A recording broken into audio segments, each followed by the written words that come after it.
Sir చెప్పండి.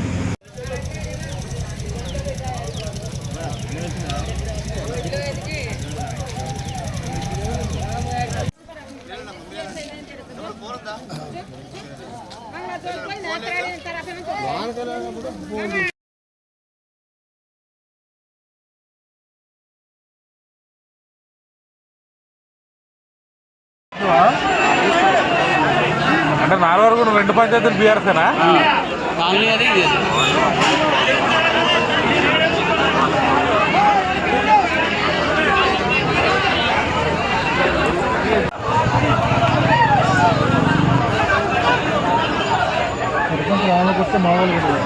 BRS అయిపోతే వచ్చిందంట పాత.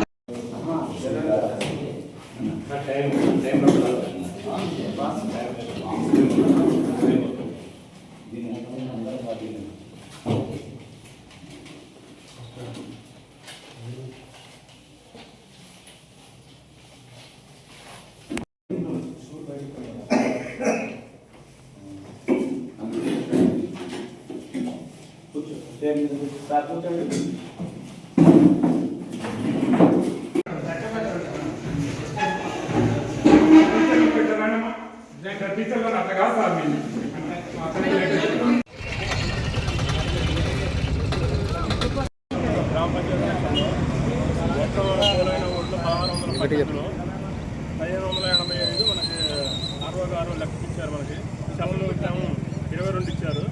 దాంట్లో 31 ఓటు మనకు లెక్కగా రావట్లేదు. అడిగితే ఆడీళ్ళు పట్టుకెళ్ళారు, ఓటేసిన పట్టుకెళ్ళారని ఆర్ఓ గారు మాకు ఆ రోజు కౌంటింగ్ దాంట్లో చెప్పారు. కాబట్టి దాన్ని మాకు ఈ పరిగణలోకి రాలేదయ్యి ఎలక్షన్ కౌంటింగ్లోకి. వాటి మీద కలెక్టర్ గారు విచారణ చేసి దాన్ని న్యాయం చేసి మన అభ్యర్థి గెలిచింది. కాబట్టి దాని మీద మొత్తం రిపోర్ట్ రాసి మనకు రీకౌంటింగ్ పెట్టి మనకి న్యాయం చేయగలరని కలెక్టర్ గారు కోరుకుంటున్నాం.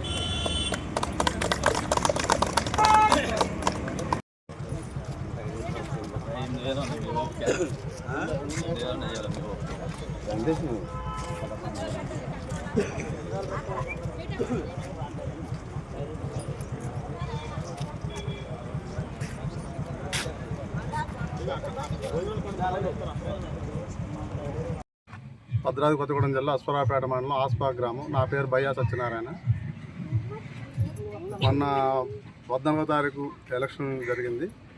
ఆ ఎలక్షన్లో నేను 6వ నెంబర్ వార్డు నెంబర్గా నేను పోటీ చేశాను, గెలుపొందాను. వాళ్ళని కూడా అదే రూమ్లో ఉంచారు. మా సర్పంచ్ వరకు కూడా మమ్మల్ని బయటికి రానివ్వలేదు. సర్పంచ్ రిజల్ట్ వచ్చిన తర్వాత మీ సర్పంచ్ ఓడిపోయింది అంటూ మమ్మల్ని బయటకు తీసుకొచ్చేసి వెంటనే మేము ఆ రూమ్లో ఉండగా సర్పంచ్ అనౌన్స్ చేసే ఒక 10 నిమిషాల ముందు మట్టుగా ఒక 20 సెకండ్లు కరెంటు తీసేశారు. తీసిన తర్వాత మీ సర్పంచ్ ఓడిపోయింది అంటూ మమ్మల్ని బయటకు తీసుకొచ్చారు. సరిగా దానిపైన మాకు అనుమానాలు ఉన్నాయి సార్. కరెంటు పోవటంలోనే మాకు అనుమానాలు ఉన్నాయి. ఆ కౌంటింగ్లో మా ఏజెంట్కి అనుకూలమైన లెక్క చెప్పుకోకుండా వేరే ఏదో పొంతం లేని లెక్కలు చెప్పేసి మీ అభ్యర్థి ఓడిపోయిందని చెప్పి పంపించేశారు సార్. దీనిపైన మేము ఎక్కడికైనా వెళ్తాం. మాకు ఈ లెక్కలు కావాలి, ఈ లెక్కలు తేల్చాలి, లేదంటే రీపోలింగ్ అయినా పెట్టాలి, రీకౌంటింగ్ అయినా చేయాలి, లేదంటే మేము దేనికైనా సిద్ధం, మేము ఎలక్షన్కైనా సిద్ధంగానే ఉన్నాం. మళ్ళీ మాకు న్యాయం చేయాలని మిత్రులను కోరుకుంటున్నాం. వచ్చి నన్ను అడిగారు, రింగ్ ఎవరిదమ్మా అంటే మా సార్ అన్న, బ్యాట్ ఎవరిదంటే ఆదిలక్ష్మి గారిదన్న. అంటే ఇంకెంత టైం పట్టిస్తారంటే అరగంట పట్టిద్దమ్మా అన్నారు. ఆయన చెప్పి మాట్లాడి మా రూమ్ నుంచి బయటకు వచ్చారు. బయటికి రాగానే కరెంట్ పోయింది, 10 నిమిషాల్లో బ్యాట్ గెలిచింది అన్నారు. అప్పుడు దాకా ఉంగరమే ఉంది. కరెంట్ పోయేసరికి బ్యాట్ గెలిచిందని చెప్పి వాళ్ళు హడావిడి చేసేసారు. ఇంకా సంతకాలు ఏమీ తీసుకోలేదు. వైస్ సర్పంచ్ ఎవరు అనుకుంటూ హడావిడి చేసేసారు. ఇక అక్కడ నుంచి వాళ్ళు బయటకు వచ్చి హడావిడి బ్యాగులు మొత్తం సర్దుకొని కారులో పెట్టారు. సంతకం చేయండి అన్నారు. మాతో హడావిడిగా సంతకం చేయించారు వార్డు మెంబర్లతో. మా సర్పంచ్ సంతకం పెట్టలేదు, ఏమీ చేయలేదు. వాళ్ళు హడావిడి చేశారు మొత్తం అక్కడ. భద్రాద్రి కొత్తగూడెం జిల్లా అసురాపేట మండలం ఆస్పాక పంచాయతీ మన జరిగినటువంటి 14వ తారీఖున జరిగినటువంటి సర్పంచ్ ఎన్నికల్లో పాయం ధనలక్ష్మి గారు పోటీ చేశారు. ఆ ధనలక్ష్మి గారి యొక్క భర్తను నేను. అయితే మొన్న కౌంటింగ్ జరిగిన రోజు ఆ కౌంటింగ్ రూమ్లో చాలా అవకతవకలు జరిగినాయి. లాస్ట్ మినిట్స్ కూడా చాలా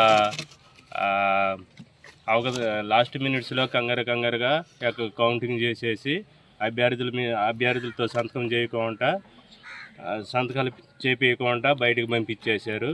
అది హడావుడిగా అప్పుడే బస్సులు వచ్చేసినాయి. బస్సుల్లో అన్ని బ్యాలెట్ బాక్సులు అన్ని పెట్టేసిన తర్వాత అప్పుడు అనౌన్స్ చేశారు ఆ సర్పంచ్ అభ్యర్థులని. అప్పుడు దాకా కూడా ఓడిపోయిన అభ్యర్థులు కానీ కౌంటింగ్ ఏజెంట్కి కానీ అసలు సరైన సమాచారం ఇవ్వకుండా బయటికి పంపించేశారు. దీని గురించి మేము ఎంతకైనా పోరాడతాము, ఎక్కడికైనా వెళ్తాము. మేము మాకు మాత్రం రీ ఎలక్షన్ మరియు రీకౌంటింగ్ అనేది జరపాలని మీడియా మిత్రులను కోరుకుంటున్నాం. జరిగేటప్పుడు ఒక 20 సెకండ్లు కౌంటింగ్ జరిగేటప్పుడు 20 సెకండ్లు కరెంటు పోయింది. అదే అంటే అన్ని రూములు కరెంట్ ఉంది, కానీ కౌంటింగ్ రూమ్లోనే కరెంటు పోయింది. ఊరు మొత్తం కూడా కరెంట్ ఉంది.